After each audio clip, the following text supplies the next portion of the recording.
The morning Josie Callahan decided to stop being invisible was the morning everything changed. Not just for her, but for the old man who came every Thursday, the bikers who never asked for menus, and the nephew who believed silence was the same thing as consent. She didn't know that yet. Standing behind the counter of the Redwood Trail Diner at 6:45 in the morning, she knew only the geometry of survival. Coffee at 6, open by 7, 43 tables to wipe, 200 napkin dispensers to fill, tips to count, bills to ignore until they couldn't be ignored anymore. The diner sat at the intersection of Route 12 and Cedar Lane in Harlow, Montana, a town too small to appear on most maps and too stubborn to disappear from any. The building itself was a relic of the 1970s, all faded vinyl and chrome trim, the kind of place that smelled permanently of bacon grease and pine-scented floor cleaner. A neon sign out front buzzed and flickered, half the letters burned out, so that from a distance it read simply Red Rail, which the locals had adopted without comment. Josie moved through the morning ritual with the mechanical precision of someone who had done it 1,000 times. She was 34 years old, though some mornings the mirror insisted on 40. Lean, sharp-featured, with dark hair she kept tied back in a practical knot, and hands that were always moving, always busy, as if stillness itself were a luxury she couldn't afford. She wore the same thing every shift: jeans, a dark shirt, the diner apron tied at the waist. No jewelry except a thin chain around her neck that she never took off, a small pendant shaped like a hummingbird that her daughter Ruby had picked out from a dollar store 2 Christmases ago. Ruby was 7. She had Josie's dark eyes and her father's blonde hair, a combination that made her look perpetually startled, like a small owl woken up too early. She was the reason Josie got up at 5:30 every morning. She was the reason Josie hadn't left Harlow when leaving would have been the easier choice. She was also the reason Josie was terrified most of the time, because Grant Callahan, Josie's ex-husband, wanted Ruby too, and unlike Josie, he had a lawyer who didn't charge by the hour. The custody hearing was in 6 weeks. 6 weeks to prove she was stable, responsible, a fit mother, all the words that sounded reasonable in a courtroom and meant almost nothing in real life. Grant's attorney had already filed a motion citing Josie's irregular work hours, her modest income, the fact that Ruby sometimes stayed with a neighbor after school because Josie's shift didn't end until 4. Small things, normal things, but stacked together by a skilled lawyer, they became a portrait of negligence drawn in fine, deliberate lines. Grant himself was a building contractor who had discovered religion and sobriety approximately 6 months after the divorce, a timing that his attorney presented as evidence of transformation and that Josie recognized as evidence of strategy. He attended church on Sundays now. He had a new girlfriend who taught second grade and smiled at judges the way people smile at cameras. He had a house with a yard and a spare bedroom that he decorated in purple because someone had told him Ruby's favorite color was purple, and it was though it had been green when he'd still been living with them, a detail that spoke volumes about the distance between attention and performance. Josie's lawyer was court-appointed, competent but overworked, carrying a caseload that made thoroughness a luxury rather than a standard. She'd met with Josie twice for a total of 90 minutes, during which she'd taken notes and asked questions and made the kind of reassuring sounds that people make when they want you to feel better without committing to a specific outcome. Josie tried not to think about it. She failed every morning. By 7:15, the breakfast crowd had settled into its usual rhythm. Retired men nursing coffee and opinions, a young couple passing through on their way to Glacier National Park. Hank Delacroix, the postman, eating his eggs the same way he had for 11 years, scrambled dry with a single slice of wheat toast he never finished. And then at 7:32, Harold Maddox walked in. He came every Thursday, regular as a church bell. 73 years old, tall once, but compressed now by time and gravity, with a face like a topographic map of every hard mile he'd walked. He wore a service cap from his infantry, days faded green with a unit patch so worn the stitching was more memory than thread. His jacket was clean but fraying at the cuffs. His shoes were polished, a habit that spoke of a man who still believed presentation mattered even when no one was watching. Harold always sat at the window booth, the one closest to the door, back to the wall. Military habit. He ordered soup, toast, and tea with lemon.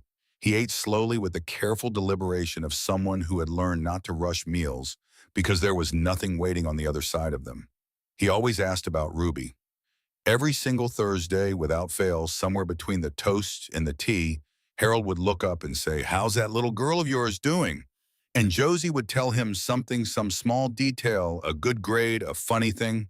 Ruby had said at breakfast the way she'd started drawing horses obsessively since watching a documentary about Mustangs. Harold listened with the kind of attention that most people reserve for news that affected them directly. He listened like Ruby's small victories were his own. Josie had never asked why. She understood in the way that people who carry grief recognize it in others, that Harold had lost someone too. She'd pieced together the outline from fragments dropped across months of Thursdays. A wife named Margaret, gone 4 years. Cancer, the slow kind that lets you say goodbye so many times the word loses its meaning. And before that, much earlier, a son, Tommy, dead at 19 in a car accident that Harold never talked about directly, only circled around like a man walking the perimeter of a hole he couldn't bear to look into. This Thursday was different. Josie saw it the moment Harold pushed through the door. His hands were shaking. Not the fine tremor she'd noticed on cold mornings, but a full visible vibration that made the bell above the door rattle when he gripped the frame. His face was pale beneath its usual weathered bronze, and his eyes had the quality she'd seen in her own mirror on the worst custody mornings. Fear with a deadline. He was clutching a manila envelope to his chest the way a man clutches a wound. "Morning, Harold," she said, keeping her voice level. "The usual." He nodded but didn't smile. Didn't ask about Ruby. Didn't even look at her properly. He slid into his booth and sat staring at the envelope as if it were a grenade with the pin half pulled. Josie brought his tea, set it down gently. "You okay?" "Fine," he said, which was the most unconvincing syllable she'd ever heard. She left him alone.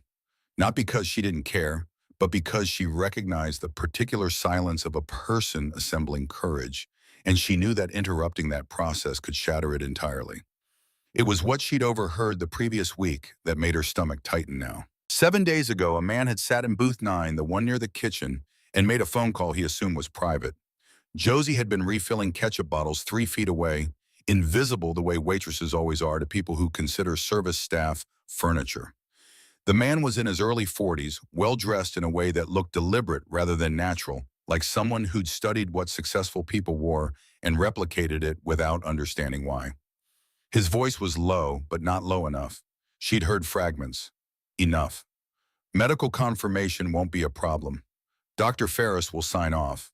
The old man barely knows what day it is half the time."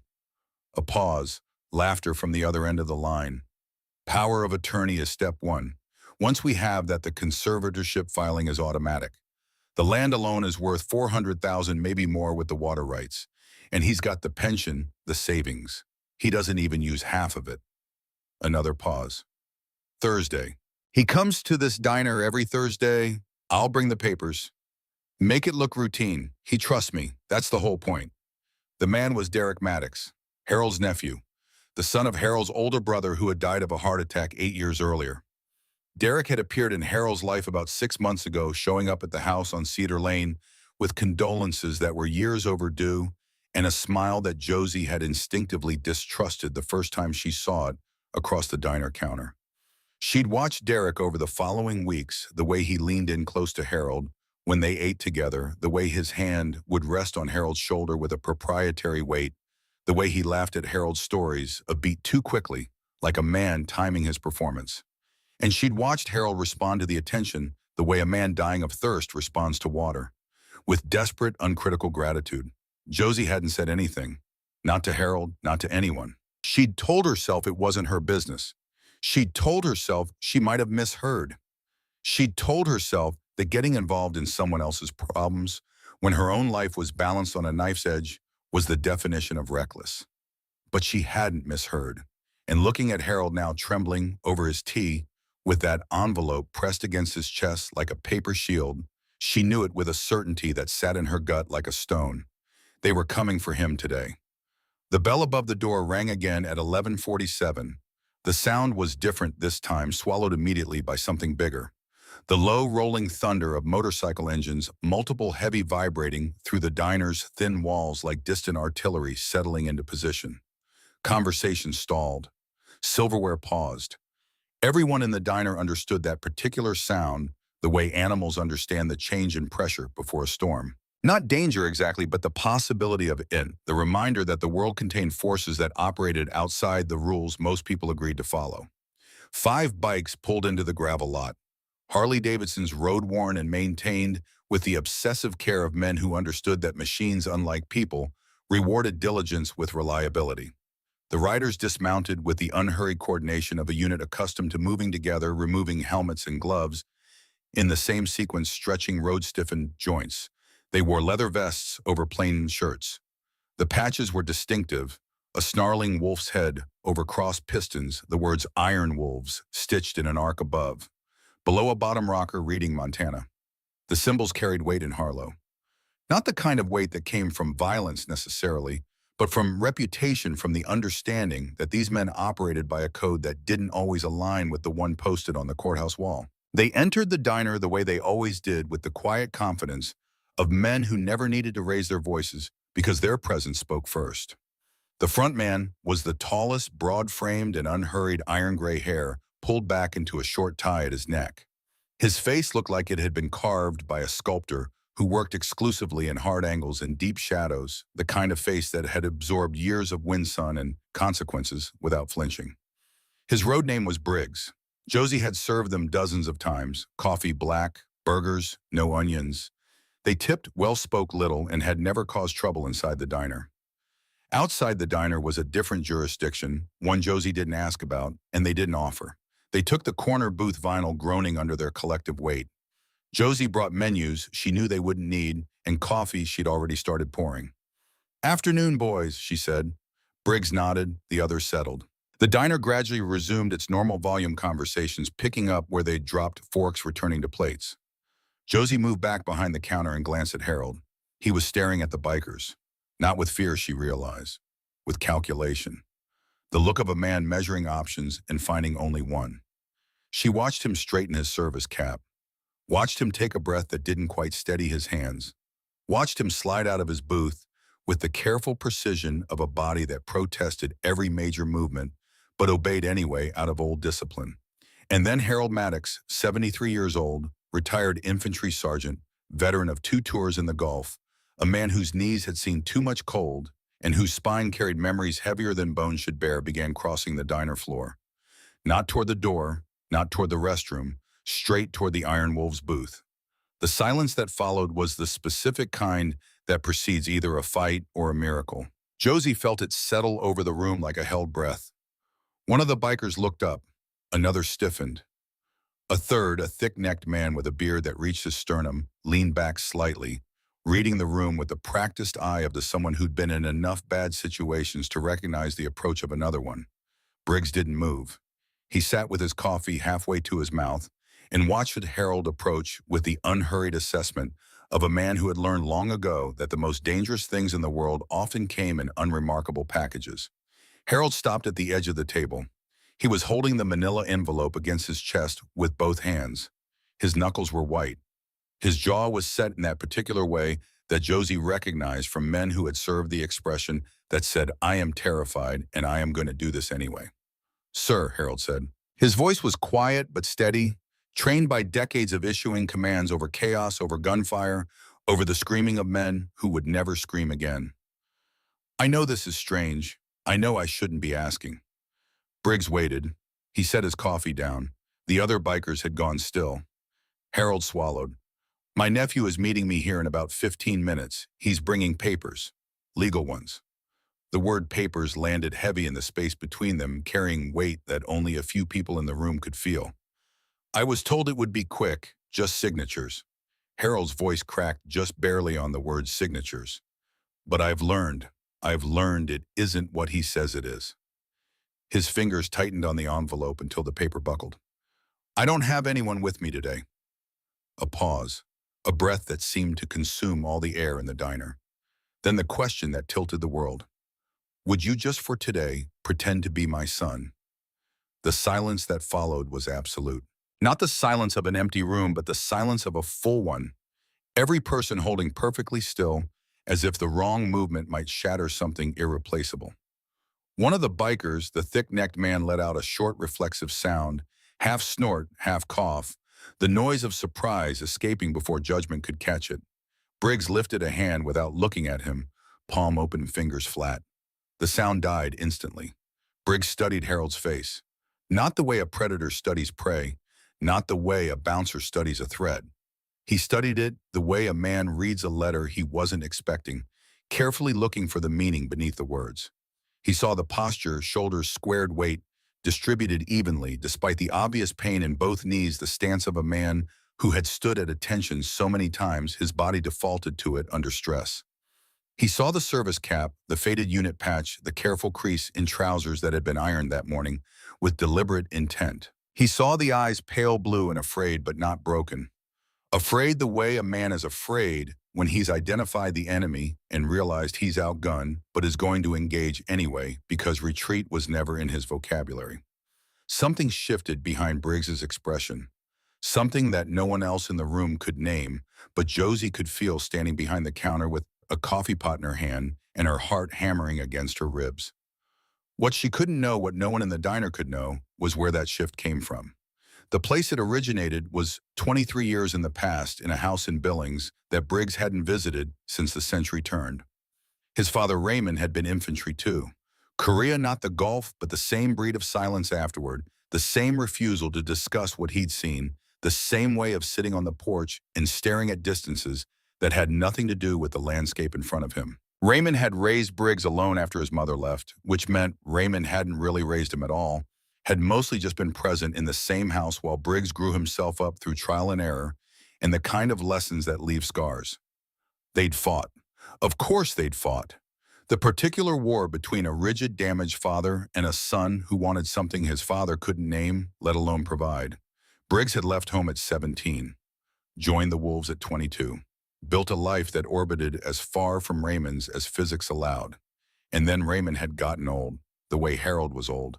Alone in a house too big for one person with a pension and a small piece of land, and no one checking whether the locks worked, or the pipes held, or the man inside still remembered to eat, on days when eating felt like more effort than it was worth. A distant cousin had appeared helpful and attentive, and within a year Raymond had signed papers he didn't understand, lost the house he'd lived in for 40 years, and died in a county facility that smelled of industrial cleaner and regret.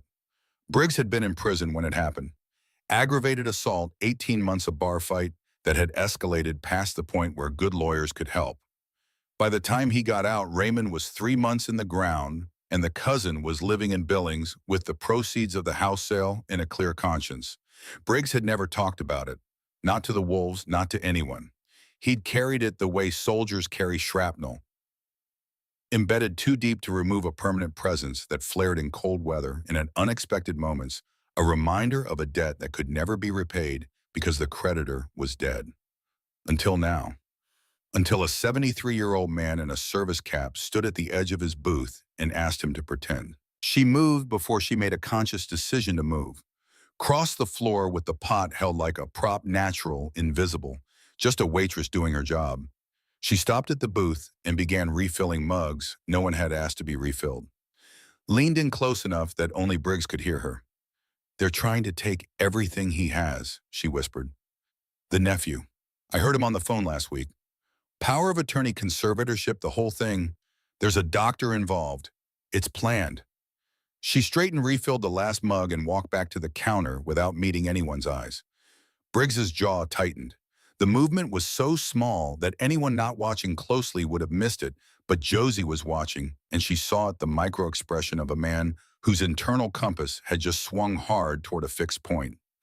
He looked at Harold again. The old man stood there, braced for humiliation, for the laugh, the dismissal, the thing he clearly expected and had decided to endure because the alternative was worse. His shoulders were squared, his hands were shaking, his eyes never left Briggs's face. And in that moment, in the space between one heartbeat and the next, something passed between them that had nothing to do with blood or birth certificates or the lies that families tell themselves. It was recognition. The recognition of one man who had carried weight, seeing another man about to be crushed by his. Briggs slid out of the booth. The leather creaked. He stood up, and the diner seemed to contract around his height and breadth, the room recalibrating itself to accommodate his full dimensions. He gestured to the empty seat beside him. "Sit down, Dad," he said. His voice was calm, pitched to carry just far enough. Warm enough to sound genuine, steady enough to sound practiced. You look like you've been standing too long. Harold's breath hitched. His knees buckled slightly, and the biker nearest to the edge of the booth, a wiry man with tattoos climbing his neck like ivy, reached out and steadied him with a hand under his elbow, guiding him down into the seat with a gentleness that contradicted every visible thing about him. Briggs settled back down and draped his arm around Harold's shoulders. Not possessive, not performative, protective in the way of a man whose body naturally oriented itself between those he considered his and whatever was coming from the outside. "We were just waiting for you," Briggs said, louder, quiet voice carrying across the booth with rehearsed casualness. Family lunch. And the Iron Wolves, without a beat of hesitation, without a single exchanged glance, launched into the most convincing act of familial warmth Josie had ever witnessed. The wiry man asked Harold about his week. Another one, heavy-set and bald, with a gold hoop in his left ear, wanted to know if the truck was still giving him trouble. The thick-necked biker, the one who had almost laughed, leaned across the table and asked if Harold still hated tomatoes, the way he used to, a detail pulled from pure air, and delivered with such conviction that for a moment even Harold looked confused before playing along. They built a wall of normality around him, brick by brick, joke by joke, question by question, until the fear in Harold's eyes began to soften, replaced by something so fragile that Josie felt afraid to look at it directly, as if her attention might break it. Hope. Josie watched from the counter as the transformation deepened. Harold's posture changed. The hunched, defensive curve of his shoulders straightened incrementally, like a plant turning toward unexpected sunlight. His hands, which had been trembling since he walked through the door, gradually stilled against the warm coffee mug the wiry biker had pushed into them. He even laughed once, a short, startled sound, as if laughter were a language he'd forgotten, and was surprised to find he still spoke. The performance was extraordinary in its ordinariness. These were men whose daily existence operated in territories that polite society preferred not to acknowledge, and yet the ease with which they assembled the fiction of a family lunch was seamless. They didn't overplay it. They didn't perform for the room. They simply treated Harold as if he had always been there, as if the empty space at their table had always been his, and in doing so they made the lie feel more true than most truths Josie had encountered.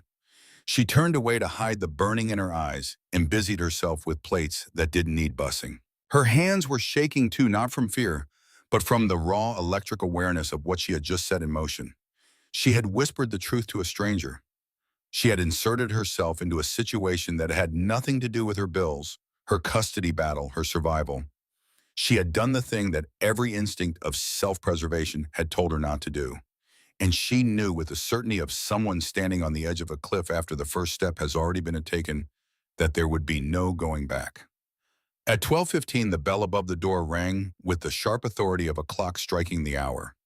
Derek Maddox walked in. He was exactly as she remembered him from the phone call. Early 40s, fit in the way of someone who exercised for appearance rather than health, wearing a sport coat over a crisp shirt, no tie. The outfit said casual, but the posture said courtroom. His haircut was expensive. His watch was expensive. Everything about him communicated the message that he was a man who had moved beyond the orbit of a place like Harlow, Montana, and was only visiting out of obligation. His wife followed half a step behind.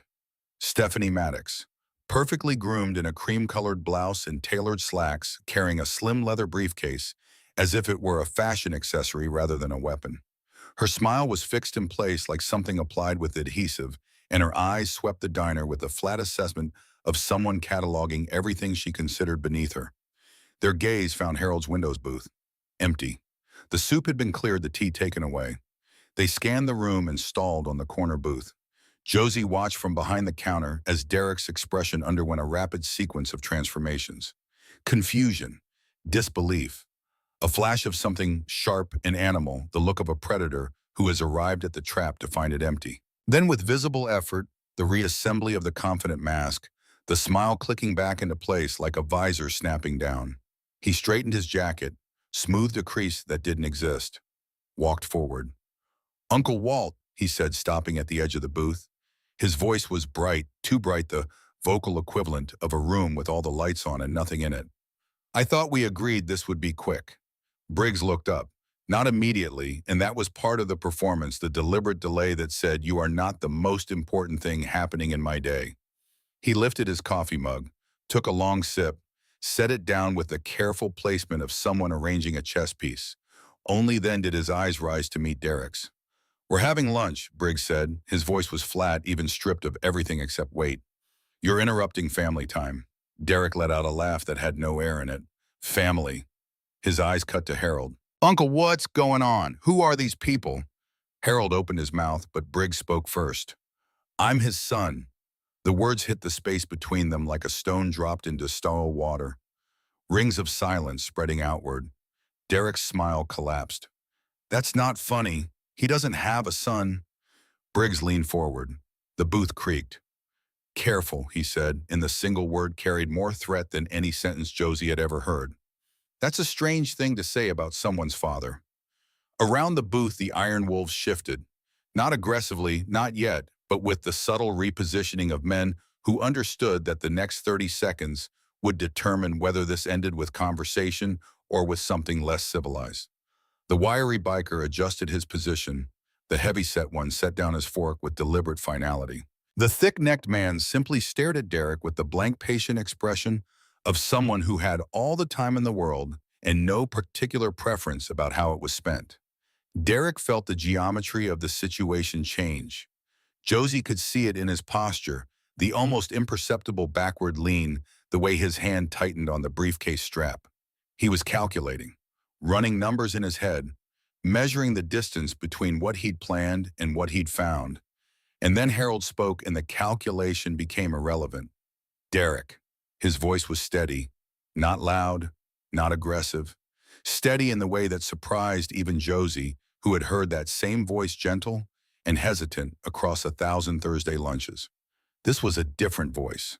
This was the voice of a man who had once commanded other men in places where a moment's weakness could get everyone killed. The voice of a sergeant who had survived 2 wars and buried a wife and a son and was still here, still standing, still capable of drawing a line. "I'm not signing anything today." Stephanie's composure cracked first. She opened the briefcase with the practiced efficiency of someone who had done this before, probably more than once, and produced a thick folder. Her manicured fingers gripped it with the confidence of leverage. "This is for your benefit," she said. Her voice had the soothing, condescending quality of someone explaining something simple to someone slow. "The doctors agree. This is about making things easier for you." Briggs extended his hand, palm up, flat, open, not a request. "Let me see the papers." Derek hesitated. His eyes darted from Briggs to the bikers, from the bikers to Harold, from Harold to the room at large, as if searching for an ally he wouldn't find. Stephanie gave him a look that contained an entire unspoken argument. Finally, with the stiff, reluctant motion of a man surrendering a weapon, he handed the folder over. Briggs didn't open it. He didn't look at it. He held it in both hands for a moment, feeling the weight of it, and then he tore it, cleanly, down the center. The sound was sharp and final, like a branch breaking under sudden weight. Gasps rippled through the diner. Briggs tore the halves in half again and again, methodically reducing the documents to confetti-sized fragments that fell onto the table like the remains of something that had never deserved to exist. "That's not happening," Briggs said. He leaned back and settled his arm around Harold's shoulders again, the gesture now carrying the full weight of its meaning. "Any doctor you bring near him will answer to ours. Any lawyer you call will be speaking to mine. And you." His eyes locked onto Derek's with the unblinking focus of a man who had all the time in the world to wait for the answer to a question he hadn't asked yet. "You're done." Derek's face went the color of old paper. His mouth opened, closed, opened again. Josie watched from behind the counter and saw the precise moment the mask shattered completely, the moment Derek Maddox realized that the quiet, compliant, grateful old man he had been cultivating for 6 months had just ceased to be alone, and that being alone had been the only thing that had ever made any of this possible. "You'll regret this," Derek said. The threat was aimed at Harold, but his eyes were on Briggs, and it came out thin, reedy, the sound of a man speaking from a position of power he no longer occupied. Briggs smiled. It was not a warm smile. Derek turned. Stephanie was already moving briefcase, snapping shut heels, clicking rapid and sharp against the linoleum. They were gone in seconds, the bell above the door ringing in their wake like punctuation at the end of a finished sentence. For several heartbeats, no one moved. Then Harold exhaled. It was a sound that seemed to carry months of compressed fear, the accumulated weight of 6 months of careful manipulation and quiet desperation escaping in a single shuddering breath. His shoulders dropped, his hands unclenched, his forehead lowered until it rested against Briggs's shoulder, and he began to cry out. Not quietly, not with the restrained dignity of a man who had been trained to suppress emotion. He cried the way children cry, with his whole body, with abandon, with the complete surrender of someone who has been holding on so long that the muscles of holding have finally given way. Briggs stiffened. The discomfort was visible, the rigid posture of a man who had built most of his life around the proposition that emotional displays were things other people did. But after a moment, a long, uncertain moment during which the entire diner held its breath, he did the only thing that felt right. He tightened his arm around Harold's back and held him steady. "You're all right," Briggs said. "You on?" Low, certain. Private enough to be meant only for Harold, loud enough that Josie could hear it from the counter. "No one's taking anything from you." An elderly man near the register began to clap. Slow, deliberate. The sound of one pair of hands in a quiet room. A couple in the far booth joined. Then Hank Delacroix, the postman, his dry toast abandoned. Then the young couple from out of town, who had no idea what they'd just witnessed, but understood enough to know it mattered. Within seconds, the entire diner was applauding. Not loudly, not theatrically. With the measured, solemn respect reserved for acts of courage that most people spent their lives hoping to witness and few ever performed. Josie turned away. She pressed her back against the kitchen wall and covered her mouth with her hand and felt the tears come hot and sudden, not because of Harold, not entirely, but because she had done something. For the first time in longer than she could remember, she had done something that mattered beyond the radius of her own survival. She had whispered a truth to a stranger, and that truth had changed the shape of the room. And now the room was changed, and she knew with the absolute clarity of someone who has just crossed a threshold they've been standing at for years that she had changed with it. But the afternoon wasn't over, and the real cost of what she'd done hadn't arrived yet. The diner cleared slowly. The afternoon crowd thinned to a trickle, then to nothing. Harold sat in the booth long after his tea went cold, his breathing gradually steadying, his composure rebuilding itself piece by piece like a wall being repaired after a storm. The iron wolves didn't rush him. They sat with the patience of men who understood that some things couldn't be accelerated, that the process of reclaiming your own life after someone had nearly taken it was not something you could do on a schedule. Briggs was the last to move. He waited until Harold's breathing was even, until the tremor in his hands had subsided to its usual baseline, and then he asked the question that determined everything that followed. "You got someone waiting at home?" Harold shook his head. The motion was small, almost imperceptible, but it contained entire landscapes of loneliness. A house on Sutter Lane with 2 bedrooms and 1 occupant. A kitchen table set for 1. A phone that didn't ring. Photographs on the mantel of people who would never walk through the door again. "Just me," Harold said. Briggs nodded. The decision was already made. It had been made, Josie thought, the moment Harold had said the words, "Pretend to be my son." Maybe even before that. Maybe it had been made years ago in a different context for different reasons, and had simply been waiting for this moment to express itself. "Then we're not done," Briggs said. The bikes fired up outside like a convoy assembling for escort duty. Engines rumbling, low steady, the sound of organized motion with purpose behind it. Harold's old sedan, a battered Ford that had seen better decades, pulled out of the lot with 5 Harley-Davidsons falling into formation behind it. Not crowding, not overwhelming, following, steady, visible. Impossible to ignore or misinterpret. Neighbors on Cedar Lane pulled back curtains as the convoy turned onto the quiet street. A man watering his lawn turned the hose off and stared. A woman walking a dog stopped dead and watched the procession pass with the expression of someone witnessing something she would describe to everyone she knew for the next 6 months. They parked. Briggs dismounted, removed his helmet, and walked Harold to his front door with the quiet vigilance of a man accustomed to securing a perimeter before relaxing. He scanned the yard, the windows, the tree line behind the property, not with paranoia, but with the automatic assessment of someone for whom awareness was a permanent condition. Inside the house confirmed everything Josie would have guessed if she'd ever been invited. Neat but worn, clean but sparse, the particular organized emptiness of someone who maintains standards in the absence of anyone to maintain them for. Margaret's touch was still visible in the curtains, the color of the walls, the arrangement of frames on the mantel. Harold hadn't redecorated. He'd simply continued living inside the choices she had made, preserving them, like artifacts in a museum he curated alone.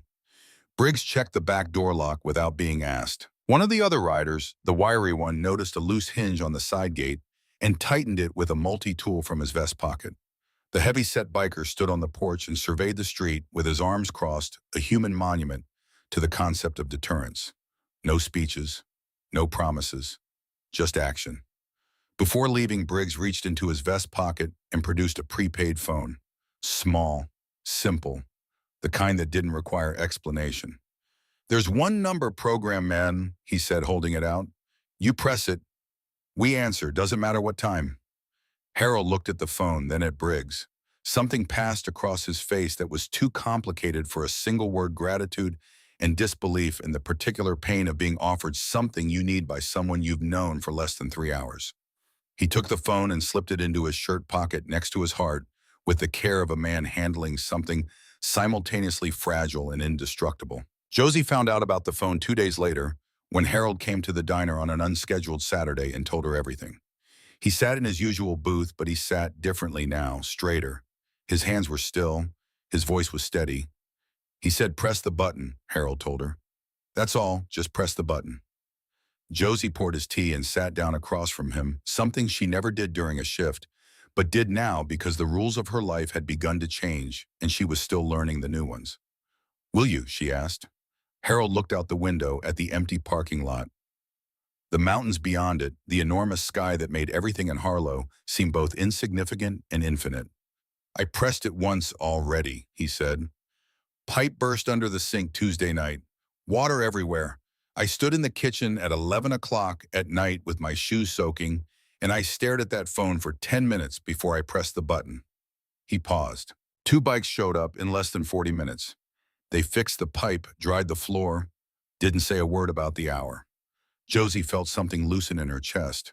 Not relief exactly, but something adjacent to it. The recognition that the thing she had started by whispering to Briggs was growing, spreading, developing roots. "Harold," she said, "I need to tell you something." He looked at her, patient, attentive to her, the look he always gave her when she talked about Ruby. "What you're going through, the nephew, the papers, all of it." She hesitated. "It might not be over. Derek said he'd come back. And when he does, he's going to come with lawyers. Real ones, with filings and court dates and everything that makes people like us feel small." Harold's expression didn't change. "I know. And I want you to know that what I did telling Briggs about the phone call, it wasn't nothing. It's going to have consequences. For you and maybe for me." She thought about Grant, about the custody hearing in 6 weeks, about how easily a thing could be twisted, how a whispered warning to a biker could become evidence of poor judgment in a courtroom. "But I'd do it again." Harold reached across the table and covered her hand with his. His hand was warm, steady, the hand of a man who had held weapons and held his wife as she died and held his son's photograph on anniversaries and never once complained about the weight of holding. "You remind me of someone," he said quietly, "someone I lost a long time ago." He didn't say Tommy's name. He didn't need to. Josie understood. She understood in the way that all the important understandings of her life had come to her not through explanation, but through recognition, the sudden awareness that 2 separate frequencies had found each other and were resonating. "Tommy was 19 when we lost him," Harold said, and the words came slowly extracted from somewhere deep with the careful effort of a man lifting something heavy that he'd put down years ago and hadn't touched since. "Car accident on Route 9 coming home from a friend's house on a night when the roads were icy and the world was cruel for no reason at all. Margaret never recovered, not really. She lived 26 more years, but part of her stopped that night, the part that believed the world was a place where you could send your son out the door and expect him to come back." Josie didn't speak. She held his hand and let the silence between them fill with the weight of what he was offering, which was not just a story, but a piece of himself. One of the load-bearing pieces, the kind that if you remove it, the whole structure changes. The thing about losing a child, Harold continued, his voice so quiet now that Josie had to lean forward to hear it, is that you don't just lose them once. You lose them every morning when you wake up and remember. You lose them every holiday, every birthday, every time you see a young person do something brave or stupid or beautiful, and you think Tommy would have done that. Tommy would have been there. He looked at her with eyes that were wet but steady. You're brave the way he was brave. Not the loud kind, the kind that just does what needs doing when everyone else is still deciding whether it's safe. Josie squeezed his hand. I'm not going anywhere, she said. Outside, the sky over Montana was wide and clear, the kind of sky that makes promises about distance and possibility that the ground can't always keep. But inside the Redwood Trail diner at a window booth, where an old man and a young woman sat holding hands across a table, something had shifted that no sky could undo. The bell above the door was quiet, but Josie knew it would ring again, and when it did, she would be ready. Because the papers were coming, the lawyers were coming. The system that ground people like Harold and people like Josie into dust was coming with all its patient, well-dressed, carefully worded machinery. And for the first time in as long as she could remember, Josie Callahan was not planning to be invisible when it arrived. The counterattack came 11 days later. Not with the blunt force Josie had expected, but with the surgical precision of someone who understood that the most effective weapons are the ones you file in triplicate. It arrived as a manila envelope slid under Harold's front door at 7 in the morning, left by a process server who was already driving away by the time Harold bent his stiff knees to pick it up. Inside was a petition filed with the Harlow County District Court by Derek Maddox, requesting emergency guardianship over his uncle Harold Maddox on the grounds of diminished cognitive capacity and vulnerability to undue influence by criminal elements. Harold read it 3 times. The language was clean, professional, and devastating. It referenced Harold's age, his isolation, his lack of immediate family, the death of his wife and only son. It cited a medical evaluation conducted by a Dr. Gerald Ferris, who had examined Harold once briefly 4 months earlier during a routine visit that Derek had arranged and insisted on attending. The evaluation concluded that Harold exhibited signs of early cognitive decline consistent with the beginning stages of dementia, recommended further monitoring, and noted the patient's increasing susceptibility to external manipulation. The petition asked the court to appoint Derek Maddox as Harold's legal guardian with full authority over his financial affairs, medical decisions, and living arrangements. A hearing was scheduled for 5 weeks from the filing date. Harold pressed the button on the prepaid phone. Briggs arrived 40 minutes later, alone, his bike pulling into the driveway with the controlled rumble of contained force. He found Harold at the kitchen table, the documents spread before him like a field map of enemy positions, his service cap hanging from the back of the chair, his face carrying the expression of a man who had survived ambushes in actual combat zones and now found himself outflanked by paperwork. Briggs read the petition, standing up, leaning against the kitchen counter, with his arms crossed and his jaw set. When he finished, he folded the papers precisely along their original creases and set them down. He's not done, Briggs said. It wasn't a question. He's not done, Harold confirmed. Briggs pulled out his phone, not the prepaid one, his own, and made a call. The conversation lasted less than 2 minutes. When he hung up, he looked at Harold with an expression that fell somewhere between reassurance and resolution. There's someone you need to meet. Rex Whitfield had been a lawyer once. A good one by most accounts, the kind who took cases other attorneys considered unwinnable and won them through a combination of exhaustive preparation and a courtroom presence that made opposing counsel physically uncomfortable. He'd had an office in Billings, a client list that included 2 state legislators and a mining company, and a reputation that preceded him into every room. Then he'd hit a man in a bar, not randomly. The man had been a landlord who'd evicted a disabled veteran's family in February in Montana in -20 degrees, and Rex had seen the family's belongings stacked on the frozen sidewalk while the landlord sat inside drinking whiskey and laughing about it with friends. The resulting altercation had cost Rex his license, his office, his client list, and his standing in a profession that tolerated many things, but not the physical expression of moral outrage.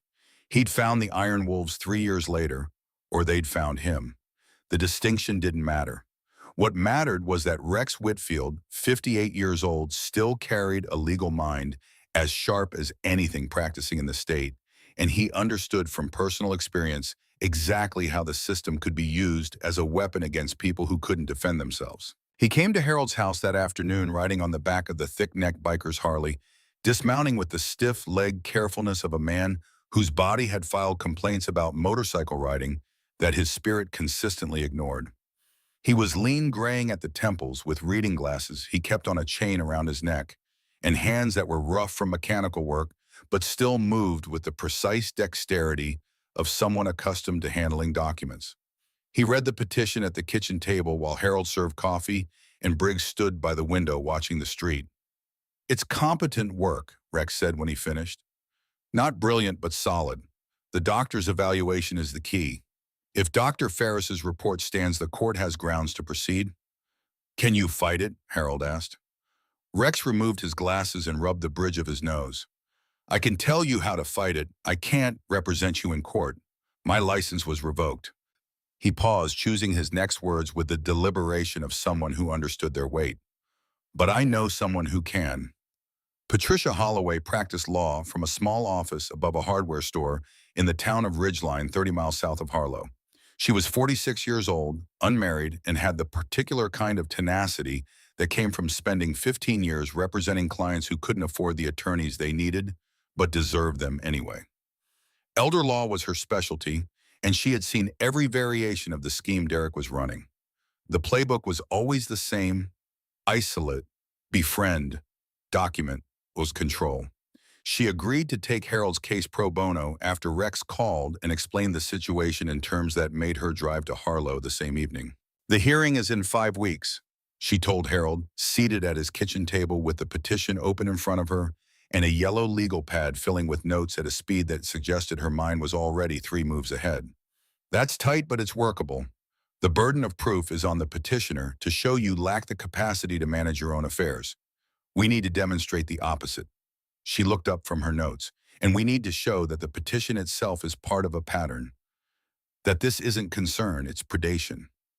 "How?" Harold asked. Patricia's pen stopped moving. "By finding out if you're the only one." Josie learned about the guardianship petition the following morning when Harold came to the diner for his Thursday lunch with an expression that was equal parts fury and exhaustion. She listened as he explained the legal situation, the hearing Patricia Holloway, the plan to fight back. She listened carefully, asking precise questions, absorbing the information with the focused attention of a woman who had learned through her own legal battles that details were the difference between survival and defeat. And then the second blow landed. It came that afternoon after her shift when she picked Ruby up from the neighbor's house and found an envelope waiting on her own kitchen table. Grant's attorney had filed a supplemental motion in the custody case.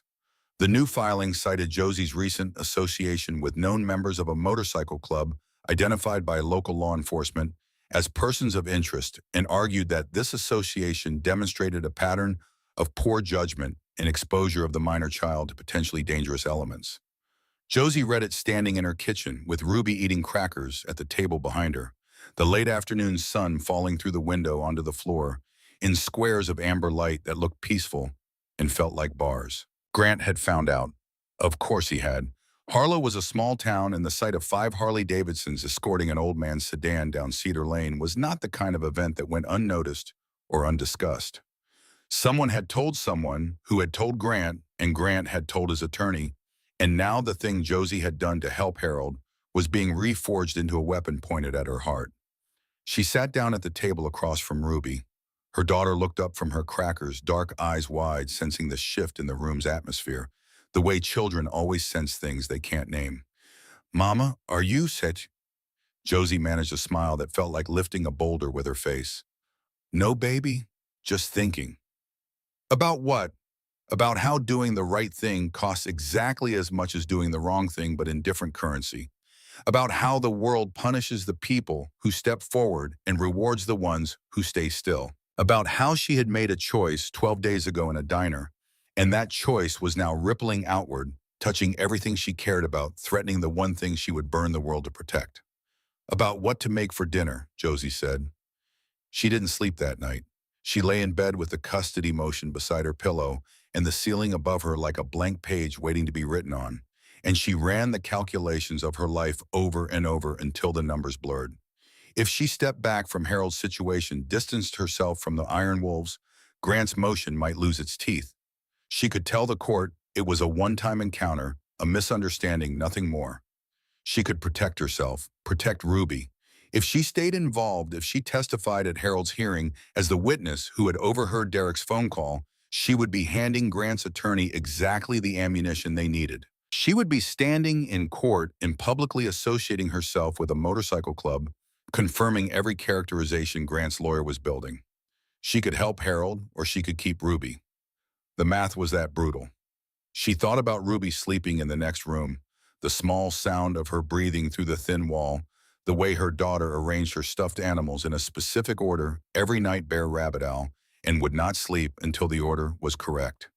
She thought about what it would mean to lose that sound, to have Ruby's room be empty on the nights that weren't hers, to know that her daughter was sleeping in Grant's house in the purple bedroom with the second-grade teacher making breakfast in the morning, and Ruby slowly, imperceptibly learning to call that normal. The thought was a knife. It was the sharpest thing Josie had ever felt, sharper than the day Grant left, sharper than the day the divorce papers arrived, sharper than any of the 1,000 small cuts that being poor and alone in a small town administers daily without apology.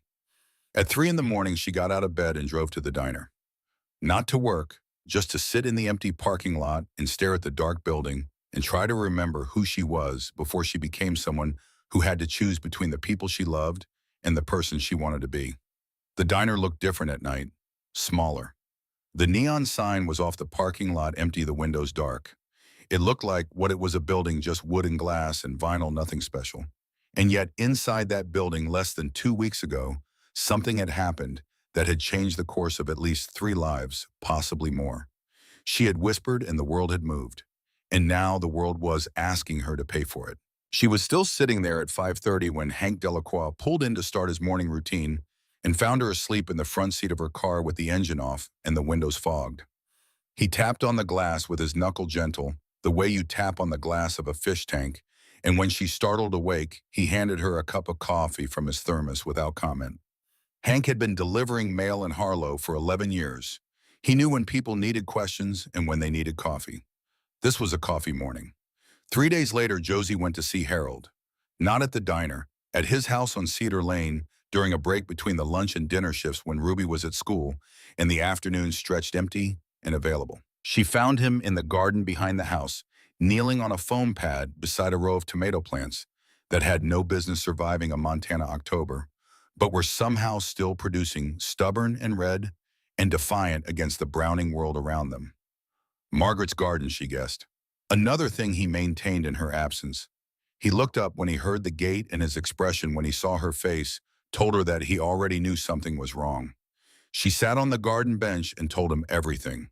The custody motion, Grant's attorney, the supplemental filing, the impossible arithmetic of her situation. Harold listened without interrupting. When she finished, he removed his gardening gloves slowly, one finger at a time, a gesture that seemed to serve the same purpose as deep breathing, buying time for the right words to surface. When Tommy was alive, he said, and Josie felt the particular stillness that always settled over him when he approached his son's name. He had a teacher in 7th grade who caught another teacher stealing from the school's lunch fund. She reported it. The principal fired the thief, but told the whistleblower she'd made things complicated, made her life miserable for 2 years, transferred her to a school 40 miles away. He looked at the tomatoes.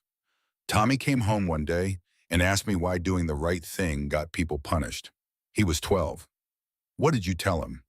I told him the truth, that doing the right thing costs something, always has, always will, and that the people who do it anyway aren't brave because they don't feel the con. They're brave because they feel it and do it anyway. Harold turned to face her. His eyes were clear, sharp, carrying the kind of focus that reminded her that this man had led soldiers in places where the wrong decision killed people. Your daughter is watching you, Josie. Maybe not today, maybe not this year, but someday she'll be old enough to understand what happened, and she'll know whether her mother chose fear or chose right. Josie's breath caught. The words hit the exact place where her courage and her terror intersected, the place that had been raw and exposed since 3 in the morning in the diner parking lot.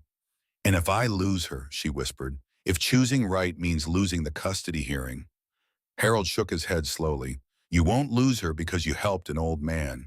You'd lose her if you taught her that good people stand by while bad things happen because it's safer. He reached out and took her hand, the same gesture from the diner booth, warm and steady and carrying decades of accumulated certainty. The court will see what I see, what Briggs sees, what everyone in that diner saw. A woman who stands up when everyone else sits down. Josie didn't answer for a long time. She sat on the garden bench holding the hand of a man she'd known for less than a year and trusted more than anyone she'd known for decades, and she let the fear pass through her, the way a wave passes through water, changing nothing permanent, touching everything temporary. Okay, she said finally.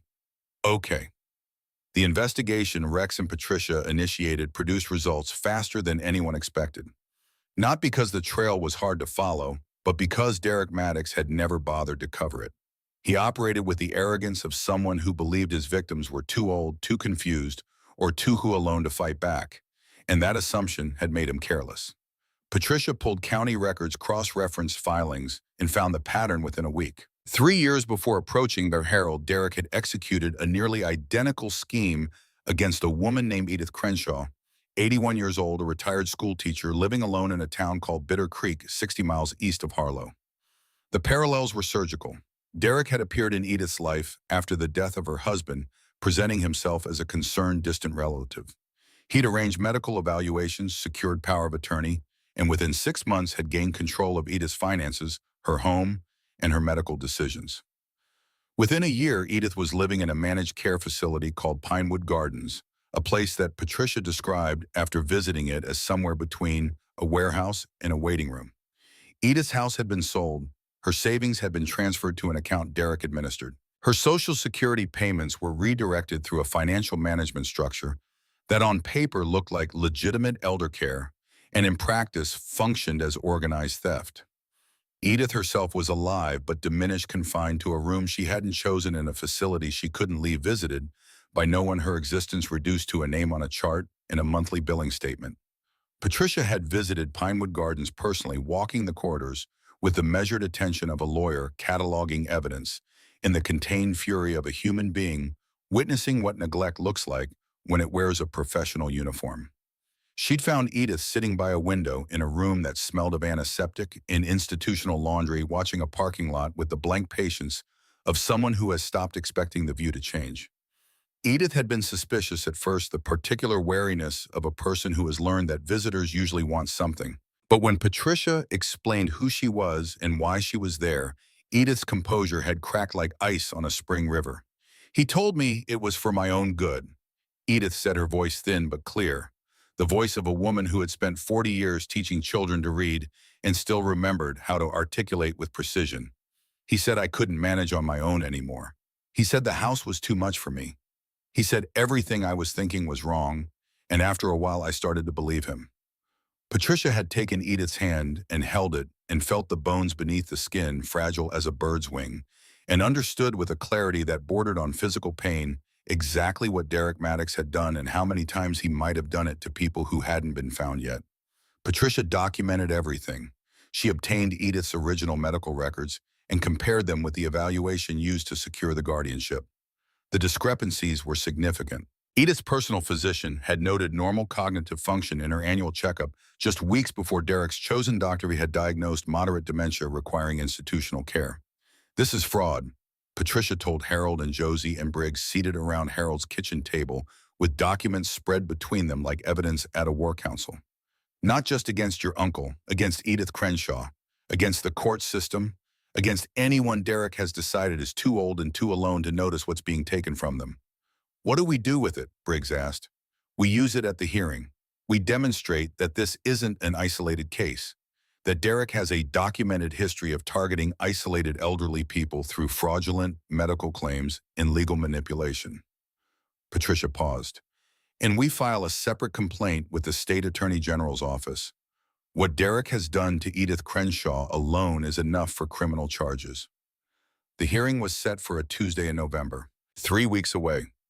Josie spent those weeks in a state of bifurcated anxiety preparing for Harold's guardianship hearing while simultaneously navigating the increasingly hostile landscape of her own custody case.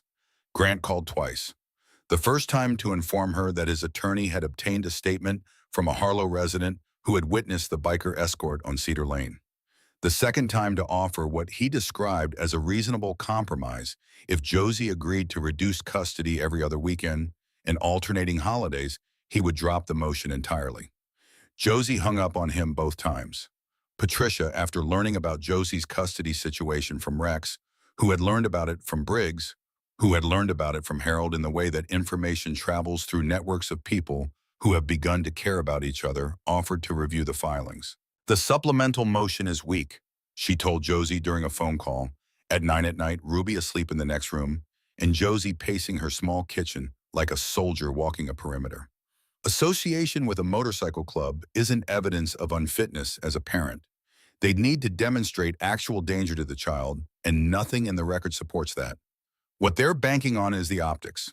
A judge who hears motorcycle club and makes assumptions. Will the optics matter? They always matter, but facts matter more. And the fact is that you observed a crime being planned, you reported it, and the people you reported it to took action to protect the victim. If Grant's attorney wants to characterize that as reckless behavior, they're going to have a very difficult time once we put the full picture in front of the judge. You'd represent me. I would. Pro bono. Consider it a package deal. Josie leaned against her kitchen counter and pressed her forehead against the cool surface of the cabinet and felt something she hadn't felt in months. Not hope exactly. Possibility. The hairline crack in a wall she'd assumed was solid. The hearing took place on a Tuesday that started gray and cold and never brightened. The Harlow County Courthouse was a modest limestone building that had served the community since 1923, its corridors carrying the particular smell of old wood and floor wax and the accumulated anxiety of a century of people waiting to learn what systems had decided about their lives. Harold arrived early wearing a suit he hadn't worn since Margaret's funeral. It hung on him slightly, the shoulders a fraction too wide, the trousers a fraction too long, evidence of the weight that grief and solitude had quietly removed from his frame over 4 years. But the suit was clean pressed and his shoes were polished to a mirror shine, service cap in his hand. Back straight, eyes clear. Briggs drove him. Not on the motorcycle, but in Harold's own Ford, cleaned and detailed by the Iron Wolves the day before until it looked better than it had in a decade. 2 bikes followed at a respectful distance, enough to be seen, not enough to be threatening. Josie arrived separately, dressed in the best clothes she owned, a navy blouse and dark pants she'd bought at a second-hand store specifically for this occasion. Ruby was at school. The neighbor was on standby. Everything was in place. Derek was already inside the courtroom when they entered. He sat at the petitioner's table with his attorney, a man named Whitmore from a firm in Billings, silver-haired and practiced, wearing a suit that cost more than Josie made in 2 months. Stephanie sat in the gallery behind them, posture perfect, expression neutral, the picture of a concerned family member forced into an unpleasant situation by circumstances beyond her control. Judge Evelyn Sorrells presided. Late 50s, sharp-eyed, with a reputation for thoroughness that made lawyers who relied on bluster uncomfortable. She reviewed the filings in silence, asked both parties to identify themselves for the record, and began. Whitmore went first. His presentation was polished and persuasive. He painted a picture of a vulnerable, elderly veteran isolated and alone whose cognitive decline had made him susceptible to manipulation by outside parties. He referenced Dr. Ferris's evaluation. He described the incident at the diner not as a rescue, but as evidence that Harold was being controlled by individuals with possible criminal backgrounds. He requested the court grant emergency guardianship to protect Harold from further exploitation. Patricia Holloway's response dismantled the narrative piece by piece. She presented Harold's actual medical records from his primary care physician at the VA records that showed normal cognitive function across every metric, consistent memory, clear reasoning, and no indicators of the dementia Dr. Ferris had diagnosed. She produced a letter from Harold's physician explicitly contradicting Ferris's evaluation and questioning the circumstances under which it had been conducted. Then she introduced the Edith Crenshaw evidence. The courtroom shifted. Derek's composure, maintained through Patricia's initial rebuttal, cracked visibly when the name Edith Crenshaw entered the record. Josie watched his face and saw the precise moment he understood that this was no longer a guardianship hearing. This was an exposure. Patricia laid out the pattern with methodical clarity.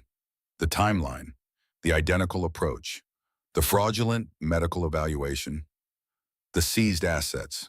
The woman currently confined to a facility she didn't need to be in, stripped of autonomy and resources by the same man who now sat in this courtroom asking the court to grant him identical authority over another victim. Whitmore objected repeatedly. Judge Sorrells overruled him each time. Her expression had shifted from professional neutrality to something harder, the look of a judge who was beginning to understand that the case before her was much larger than the filing suggested. And then Patricia called Josie to the stand. Josie walked to the witness chair with legs that felt like they belonged to someone else. She sat down. She placed her hands on her lap, pressed them flat against her thighs to stop their trembling, and looked straight ahead. Patricia's questions were precise and sequential. When did Josie first encounter Derek Maddox? What did she overhear? What specific words and phrases did she recall? Why didn't she report it immediately? What prompted her to share the information with the individuals at the booth? Josie answered each question the way she lived her life. Directly, without embellishment, without self-pity, without the performative emotion that some witnesses adopted to court sympathy. She described what she had heard. She described the fear she had felt. She described the decision she had made and the consequences that had followed. Then Whitmore's cross-examination began. Ms. Callahan. His voice carried the professionally sympathetic tone of a man about to do something unpleasant with great courtesy. You are currently involved in a custody dispute regarding your daughter, Ruby Callahan. Is that correct? Yes. And the opposing party in that dispute has raised concerns about your association with the Iron Wolves Motorcycle Club. Is that also correct? Yes. Would it be fair to say that you have a personal interest in the outcome of this hearing, that a favorable result for Mr. Maddox would help your own legal situation? Patricia objected. Sorrel sustained, but the implication had landed. Josie could feel it in the room, the slight shift in attention, the question mark that Whitmore had planted in the air. He continued. You testified that you overheard a phone conversation, a private conversation, in a public diner. Is it possible you misunderstood what you heard, that you interpreted an innocent discussion about legitimate estate planning as something more sinister? No, Josie said. Her voice was steady. He said the old man barely knows what day it is half the time. He laughed about it. He talked about the land, the water rights, the pension. He used the word conservatorship like someone ordering lunch. There was nothing innocent about it. And your response to this alleged conversation was to relay information to a group of men with documented criminal backgrounds, leading to an incident in which legal documents were physically destroyed. Does that strike you as the action of a responsible person? Josie looked at Whitmore, looked past the expensive suit and the silver hair and the professional sympathy, and saw the machinery beneath it, the mechanism designed to make her doubt the one thing she was certain of. And she felt something inside her lock into place, the same alignment she'd felt in the diner when she'd leaned in and whispered to Briggs. It strikes me as the action of someone who saw an old man about to be robbed of everything he had and decided that doing something was better than doing nothing, she said, which is more than the person who planned it can say. Silence. Judge Sorrells looked at Josie over the rim of her reading glasses with an expression that was unreadable but not unkind. Patricia rested. Whitmore rested. The judge reviewed her notes, asked several clarifying questions about the Edith Crenshaw documentation, and then addressed the courtroom. The room waited. Josie could feel the collective held breath, the particular suspension of time that occurs in courtrooms when a judge is about to speak, and everyone present understands that whatever comes next will alter the trajectory of someone's life. She looked at Harold sitting in the gallery with his hands folded and his back straight, and she saw in his face the same expression she imagined he'd worn in foxholes and on battlefields, the look of a man who has done everything within his power and is now waiting for the world to respond. She looked at Derek, who had stopped fidgeting and sat perfectly still, the stillness of a man who has begun to suspect that the ground beneath him is not as solid as he'd believed. Stephanie sat behind him with her phone in her lap, texting someone, already composing the narrative of distance she would need when this was over. This court finds insufficient evidence to support the claim of diminished cognitive capacity. The medical evaluation submitted by the petitioner is directly contradicted by the respondent's primary care physician and raises significant questions about the circumstances of its administration. Her voice was measured precise, the voice of a woman who understood that the words she spoke had the power to reshape lives and took that responsibility seriously. Furthermore, the evidence presented regarding a substantially similar case involving Edith Crenshaw suggests a pattern of conduct that this court finds deeply concerning. She looked directly at Derek. The petition for guardianship is denied. The court is referring the evidence presented today to the State Attorney General's office for further investigation. Her gavel struck once. The sound echoed in the courtroom like a period at the end of a very long sentence. Derek didn't move. He sat at the petitioner's table with his hands flat on the wood and his face the color of old paste, staring at a point on the wall behind the judge that probably looked like his future collapsing. Stephanie rose from the gallery and left the courtroom without looking at him, her heels clicking rapid and precise against the floor, the sound of someone already calculating the distance between herself and the wreckage. Whitmore gathered his files with the mechanical efficiency of a man who had lost before and would lose again, and had long ago learned to treat outcomes as data rather than emotions. He said something quiet to Derek. Derek didn't respond. In the gallery, Harold sat very still. His hands were folded in his lap.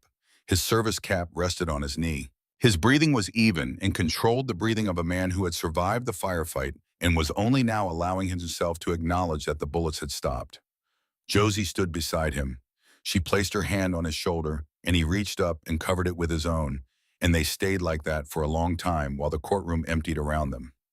Outside, the Montana sky had cleared during the hearing, as if the weather had been waiting for the verdict. November sunlight fell cold and bright across the courthouse steps, illuminating the limestone in shades of amber and pale gold. Briggs was leaning against the fort, arms crossed, watching the door. When Harold and Josie emerged, he straightened and studied their faces the way a man reads a landscape, looking for the information the terrain provides before anyone speaks. Harold smiled. It was small and weary and contained entire continents of relief. Briggs nodded once. Decision confirmed. Outcome acceptable. He opened the car door and waited. "Patricia," Harold said, turning to the lawyer who had followed them out. "What happens now?" Patricia Holloway tucked her legal pad under her arm and looked at the sky the way people in Montana often do, as if the answer to most questions could be found there, if you knew how to read it.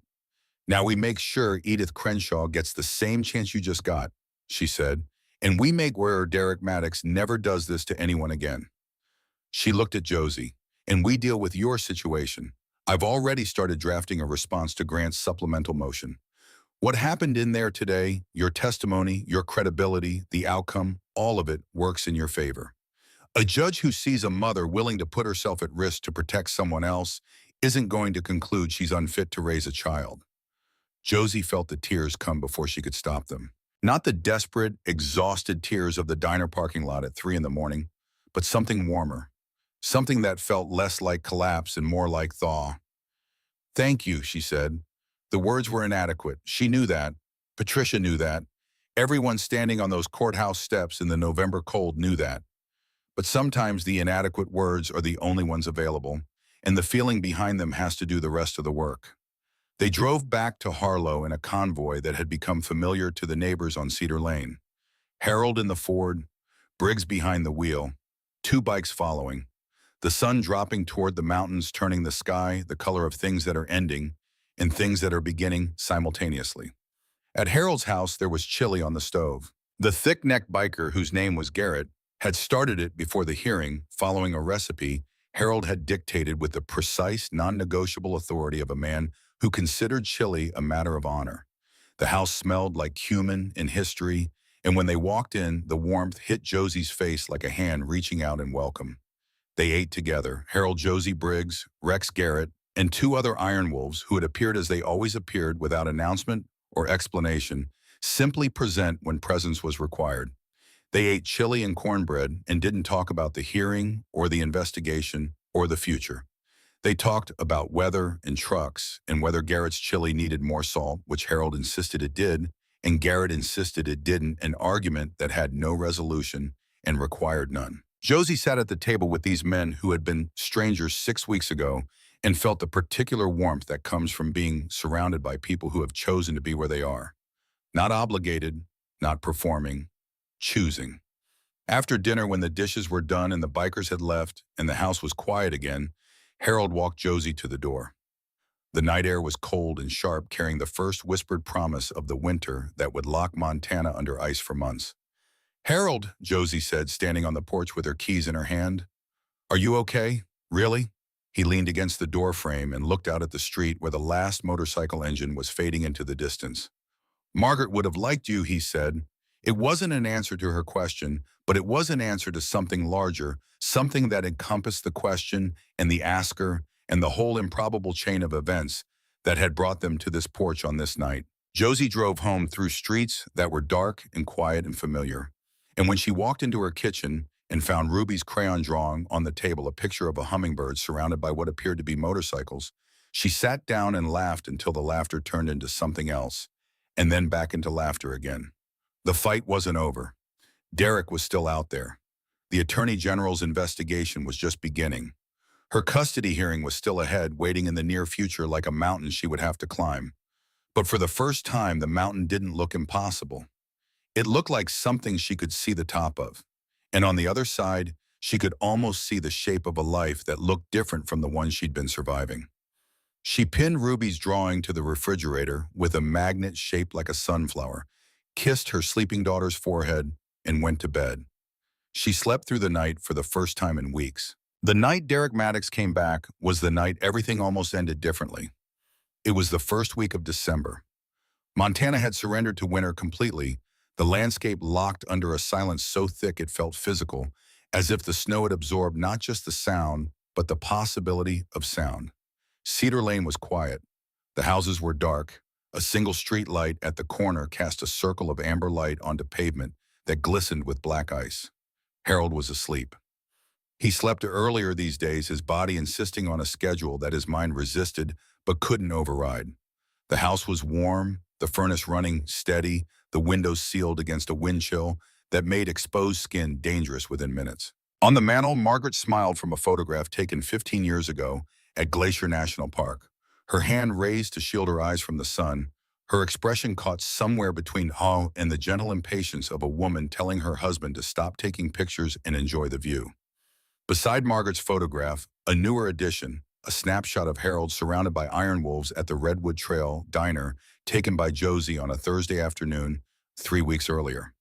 Harold was laughing in the photograph, a genuine laugh that changed the entire architecture of his face, and Briggs was sitting beside him with his arm across the back of the booth, looking at something off camera, with an expression that anyone who knew him would have struggled to identify. It was contentment. The sound that woke Harold was small, a scrape. Metal against metal, the sound of a tool working against a lock. His eyes opened instantly, decades of military training, firing before consciousness fully engaged.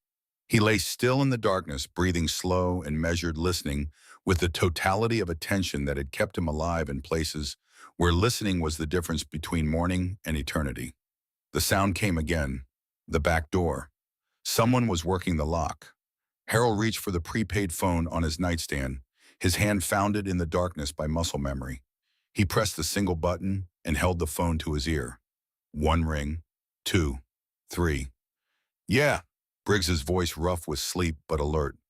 "Someone's at my back door," Harold whispered. "Don't move." 2 minutes. The line went dead. Harold set the phone down and listened to the lock surrender. The back door opened with a sound like a sigh. Footsteps in the kitchen, careful but not careful enough. The particular tread of someone who was trying to be quiet, but whose urgency kept overriding his technique. Harold heard a drawer open, papers shuffling, a muttered curse. He swung his legs over the side of the bed, slid his feet into slippers and stood. His knees protested but obeyed. He moved to the bedroom door and opened it. The hallway was dark. Light from the kitchen, faint and blue, suggested a phone screen being used as a flashlight. Harold could see a shadow moving along the counter, opening cabinets, rifling through the stack of documents he kept in the drawer beside the stove. He could have stayed in the bedroom. He could have waited for Briggs.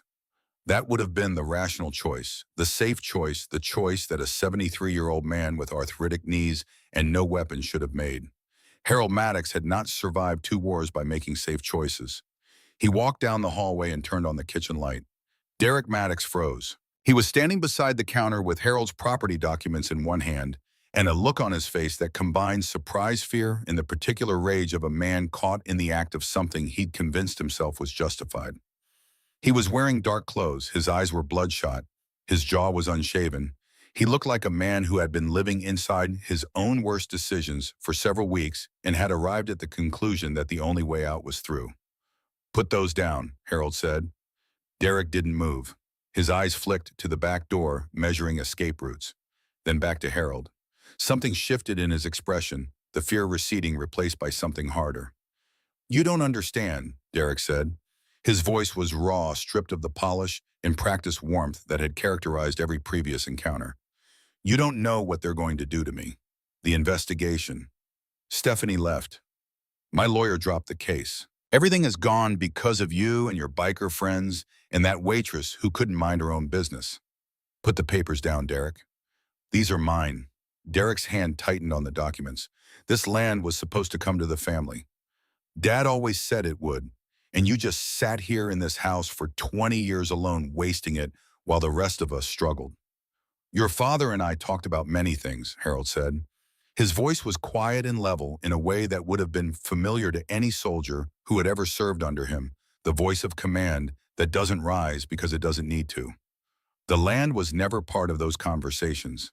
And even if it were, this is not how you ask for something." "I'm not asking." The back door was still open. Cold air poured through it, carrying snowflakes that melted the moment they touched the kitchen floor. And through that open door, in the silence between Harold's heartbeat and the next, came the sound of a motorcycle engine. Then another. Derek heard it too. His face changed again, the rage giving way to something more primal, the expression of an animal that has realized the territory it's invaded is not empty. Briggs came through the back door like weather, not running, not shouting, just moving with the inevitable, unstoppable momentum of a man who had crossed 30 miles of frozen highway in 15 minutes and was not interested in having a conversation about why. He filled the doorway, then filled the kitchen, and Derek backed up until his spine hit the counter behind him. "I told you," Briggs said. His voice was the quietest thing in the room and somehow the loudest. "You were done."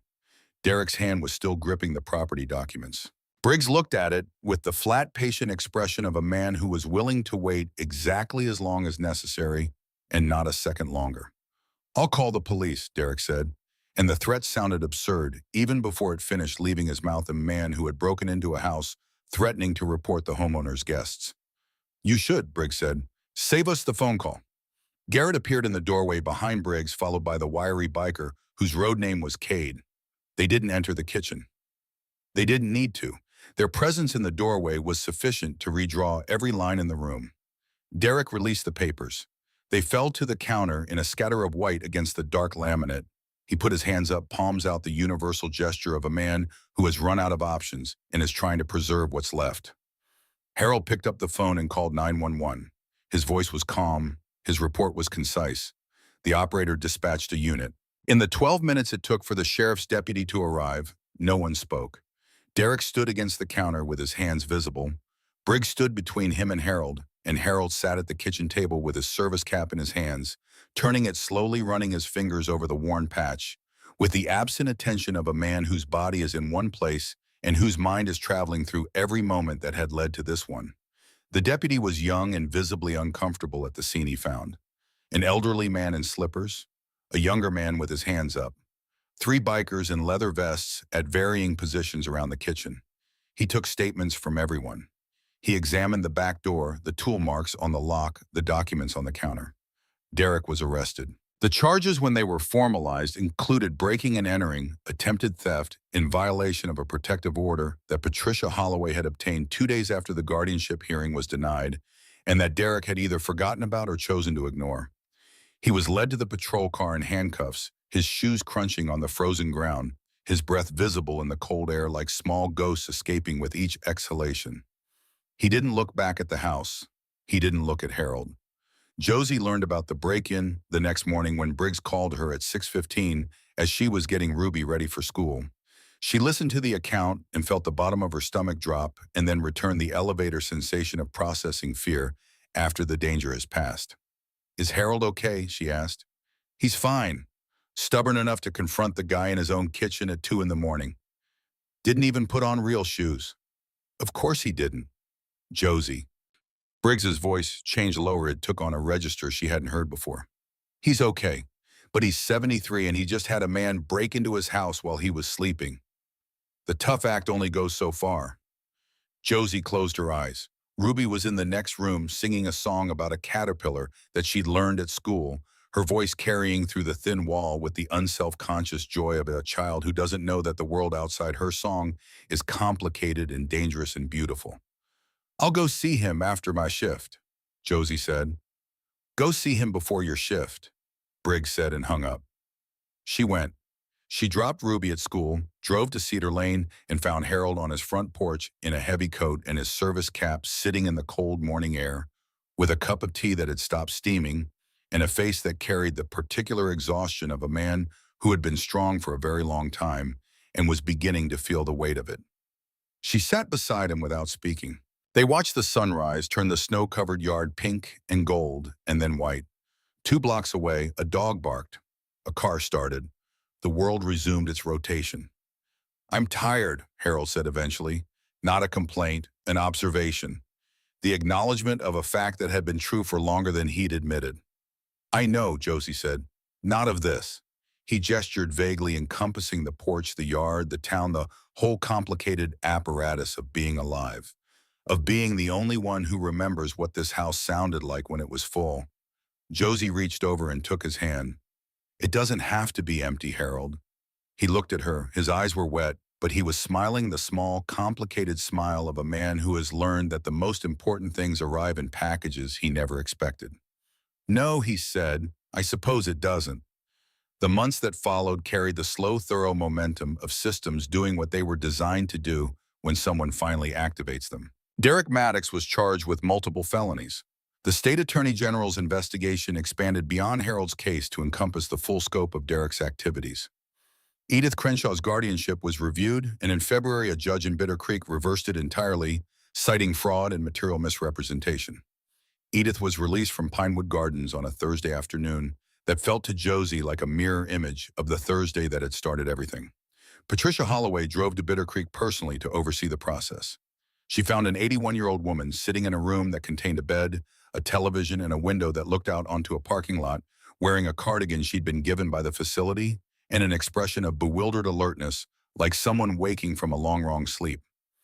Edith's house had been sold, but the proceeds, along with her savings and redirected benefits, were recovered through civil action. She moved into an assisted living community of her choosing in Billings, a place with gardens and a library, and residents who played cards on Tuesday evenings. Patricia helped her select it. Josie drove up for the housewarming, bringing flowers and a casserole, and Ruby, who charmed Edith so completely that the old woman cried for 10 minutes while holding the little girl's hand and saying, I forgot what this felt like." Josie's custody hearing took place in March on a day that couldn't decide between rain and snow and settled on both. Patricia represented her with the same methodical precision she'd brought to Harold's case, dismantling Grant's supplemental motion with evidence that reframed every accusation. The association with the Iron Wolves wasn't a liability, it was a demonstration of character. Josie hadn't sought out a motorcycle club for recreation. She had observed a crime in progress and taken the only action available to her, communicating critical information to the only people present who could act on it. The subsequent events, the protection of Harold Maddox, the court victory, the investigation that had led to criminal charges, and the rescue of another victim, all flowed from Josie's initial decision to speak rather than stay silent. Grant's attorney attempted to redirect to focus on the optics, the leather vests, the public perception. Patricia countered with a question that settled into the courtroom like a stone dropping through water. "Your Honor, the respondent's ex-husband is arguing that Ms. Callahan's decision to help protect a 73-year-old war veteran from financial predation makes her an unfit mother. I'd ask the court to consider what lesson a 7-year-old girl learns from a mother who sees wrong being done and chooses to act versus the lesson she learns from a mother who sees wrong being done and stays silent because it's safer. The judge awarded Josie primary custody, full, weekdays, weekends, holidays. Grant received supervised visitation every other Saturday. The decision came down on a Friday afternoon, and the judge delivered it with the particular directness of someone who had seen too many cases and too many arguments to tolerate ambiguity. This court has reviewed the respondent's claims regarding the petitioner's fitness as a parent. Judge Morrison said, looking at Grant's attorney over the rim of her glasses with an expression that suggested she was not impressed by what she'd seen. The court finds that the respondent's supplemental motion is without merit. The petitioner's actions in assisting a vulnerable elderly man demonstrate precisely the kind of moral judgment and personal courage that this court considers beneficial in a custodial parent. The motion is denied. Grant sat in the respondent's chair and said nothing. His girlfriend, the second-grade teacher, was not present. His attorney began gathering papers with the resigned efficiency of a man who would be sending a bill regardless of the outcome.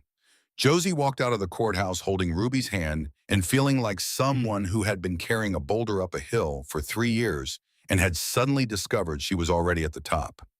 Ruby skipped beside her, unaware of the magnitude of what had just happened, concerned primarily with whether they could stop for ice cream on the way home, a request Josie granted with the reckless generosity of a woman who had just won the only fight that mattered. They ate ice cream in the car in the parking lot of the grocery store, chocolate for Ruby and vanilla for Josie, and Ruby told a story about a boy in her class who had brought a frog to school in his backpack, and Josie listened with the total, present, undivided attention of a mother who understood in a way she hadn't fully understood before that these small moments were the entire point. Spring arrived in Montana the way it always does, reluctantly, as if the landscape had to be convinced that warmth was possible after months of insisting it wasn't. The snow retreated in stages, revealing ground that was brown and saturated and ready for whatever came next. Harold stood in Margaret's garden and surveyed the beds. They needed work. Everything needed work after a Montana winter. But the tomato cages were still standing bent but intact, and the soil beneath the mulch was dark and alive and smelled like the particular promise that only dirt can make. Josie had planted a garden too in the small yard behind her rental. Ruby helped, kneeling in the mud with the focused intensity of a child who has been told that the seeds she's putting into the ground will eventually become food, and finds this claim deeply suspicious but is willing to investigate. The Iron Wolves continued their presence in Harold's life with the same unhurried consistency they'd shown from the beginning. Rex stopped by on Wednesdays to argue about politics and drink Harold's coffee, and occasionally review legal documents that Harold found confusing. Garrett came on Saturdays with tools and a rotating list of maintenance tasks that he claimed were urgent and Harold knew were excuses. Kate appeared and disappeared, according to a schedule no one could predict, leaving behind evidence of his visits in the form of firewood, stacked gutters cleaned, and one time improbably a birdhouse installed in the backyard maple with a precision that suggested either careful planning or supernatural ability. And Briggs came when he came, which was often enough that the neighbors had stopped noticing, and the porch had developed a second indentation in the cushion of the chair beside Harold's. They sat together in the evenings, watching the light change over the mountains, sharing silence the way some men share conversation, using it not as absence, but as a medium through which understanding flowed without the interference of words. It was during one of these evenings in late April that Harold told Briggs about the decision he'd made. The land, he said. The property Margaret had inherited from her family, 40 acres of Montana plateau with water rights and a view of the Absaroka Range that made real estate developers compose poetry. I've been thinking about what to do with it. Briggs waited. He had learned over months of sitting on this porch that Harold's thoughts arrived at their destination through a particular process that could not be hurried, a process that involved long silences, occasional references to unrelated topics, and a final statement delivered with the concise authority of a field order. Margaret always said the land should do something, Harold continued. Not just sit there, not just be worth money. She wanted it to do something. What did she have in mind? She didn't say. She trusted me to figure it out. Harold paused. The evening was warm, the first truly warm evening of the year, and the air smelled like wet earth and new growth. I think I have. He explained the plan in the same clear, organized manner he'd once used to brief soldiers before operations. A foundation, named after Tommy. The Tommy Maddox Foundation dedicated to protecting elderly individuals from financial exploitation and abuse. The 40 acres would be donated as the foundation's principal asset generating income through managed lease agreements. The foundation would fund legal representation for people like Harold, for people like Edith Crenshaw, for every quiet, isolated person who found themselves outflanked by predators who understood that loneliness was the most exploitable vulnerability in the world. "And I want Josie to run it," Harold said. Briggs turned to look at him. The surprise was there, brief and genuine, before it was replaced by something else: recognition. The understanding that this was not a spontaneous idea, but the culmination of months of observation and assessment. Harold the sergeant evaluating his personnel and identifying the one most capable of carrying the mission forward. "She's a waitress," Briggs said, not dismissively, factually.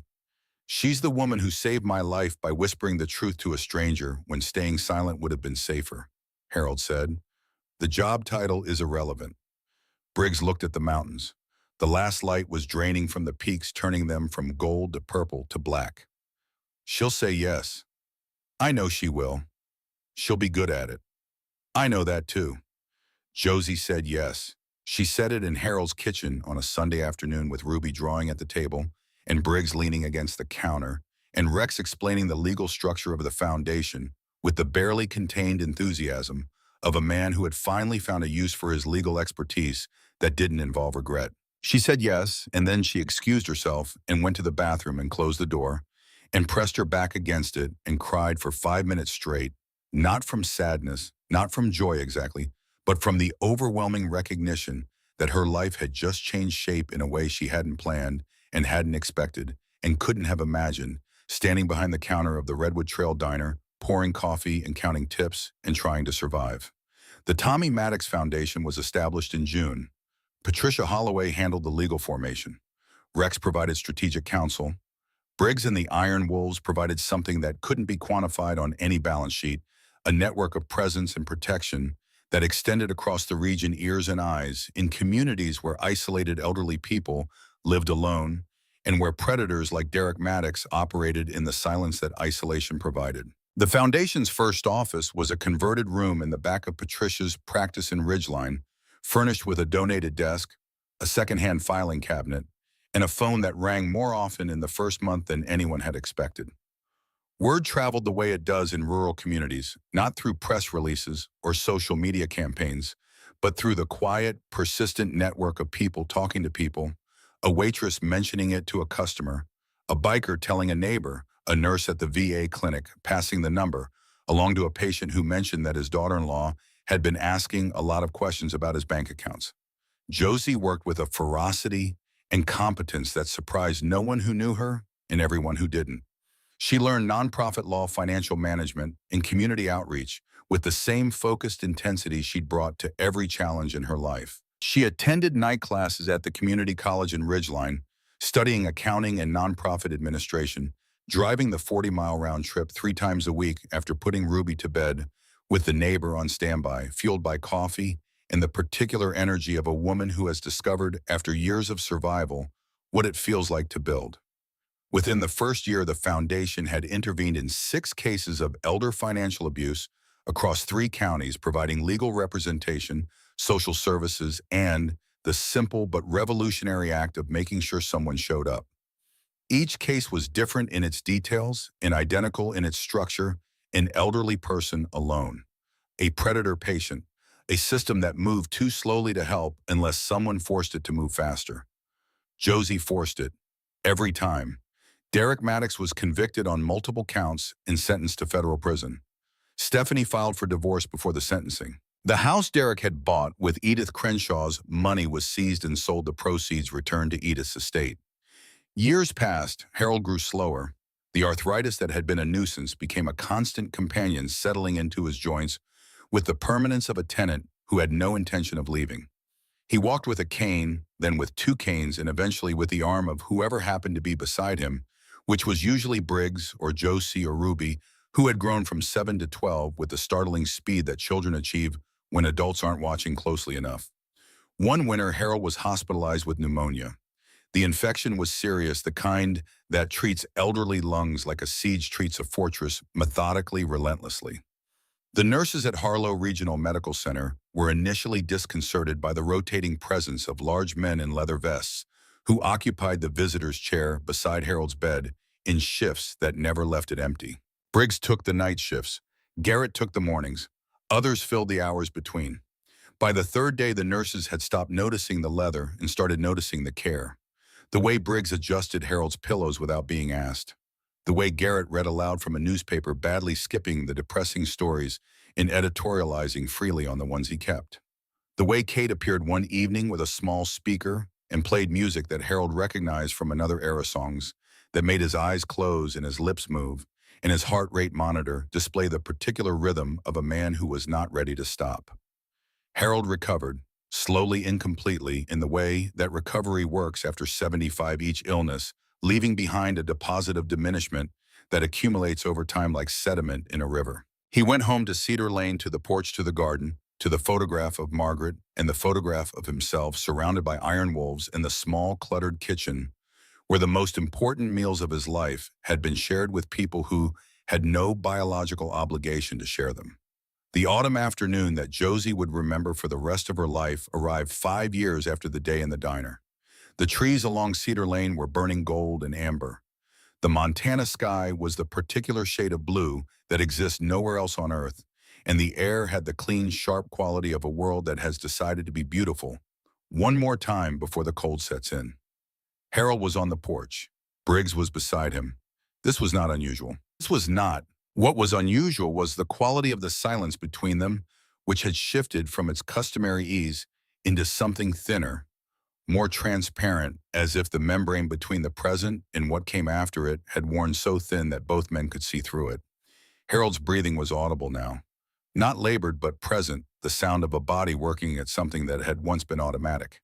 His hands rested on the arms of his chair, still finely after a lifetime of motion. His service cap was on his knee. His eyes were open, aimed at the mountains, seeing them, or seeing through them, to whatever lay beyond. "I only asked you to pretend," Harold said. His voice was thinner than it had been 5 years ago, thinner than it had been 5 months ago, but it carried the same steadiness, the same unshakable foundation of a man who said what he meant and meant what he said. Briggs cleared his throat. He was not a man given to visible emotion, and the clearing of his throat was as close as he typically came. He stared at the horizon, at the place where the mountains met the sky, and the sky met whatever was past it. "Guess we're bad at pretending," he said. Harold's laugh was quiet, more breath than sound, but it was real. "You gave me more than a signature, you know. More than protection. You gave me time." Briggs didn't answer immediately. Motorcycles were pulling into the driveway, the weekly Thursday dinner gathering that had grown over the years from 5 riders to a dozen plus Josie and Ruby, and Rex, and sometimes Patricia, and once memorably Edith Crenshaw, who had been driven from Billings by a friend and had sat at Harold's kitchen table and eaten Garrett's chili, and told Harold that they were the same, that they had both been saved by the stubbornness of strangers. The engine settled. Boots hit gravel. Voices rose and fell in the particular register of people arriving at a place they considered home. Briggs squeezed Harold's hand once. The gesture was brief and firm and contained everything that years of shared silence had built between them. Every evening on this porch, every meal at this table, every crisis navigated, and every ordinary Tuesday survived. "Family shows up," Briggs said. Harold smiled. He was still smiling when Josie came up the porch steps with Ruby, who was 12 now, and taller than her mother, and carried herself with the particular confidence of a girl who had grown up watching her mother do hard things. "Hey, Harold," Ruby said, bending to kiss his cheek with the casual affection of someone who had been doing this her entire remembered life.